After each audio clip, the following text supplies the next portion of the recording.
15 years ago now, which is hard to believe, you released your memoir, See a Little Light. One of my favorite stories from this book is hearing about your era in WCW.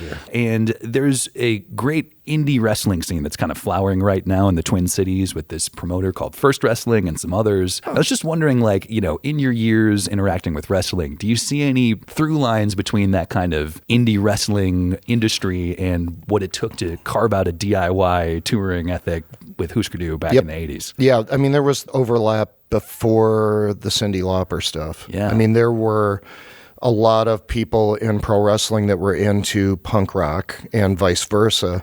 I think it was like 83, 84. Me and a couple of friends in Ohio started a fanzine called Hardcore Wrestling. Cool. That was, you know, sort of like an underground, like a dirt sheet kind of thing.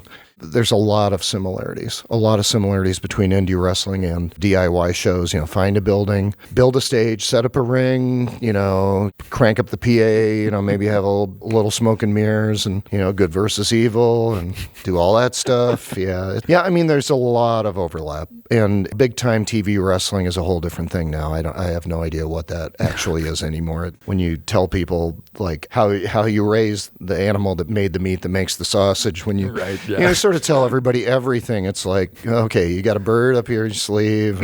It's not as fun as it used to be, but I get it. But what's the indie group? It's First Wrestling? First Wrestling is the name of the local promoter. They do a bunch of local shows with some cool local young punk bands coming up, including Gully Boys, who played some of their events over the years and stuff. So yeah, where's their home base? Like building-wise, First Avenue has been a big spot for them, and then this last year they took over the Rotunda at the Mall of America. Which is pretty my cool gosh! Too. Well, that's where the first WCW Monday Nitro was, right? Doing the history there. I think they were probably nodding a little bit to that. Yeah, 96.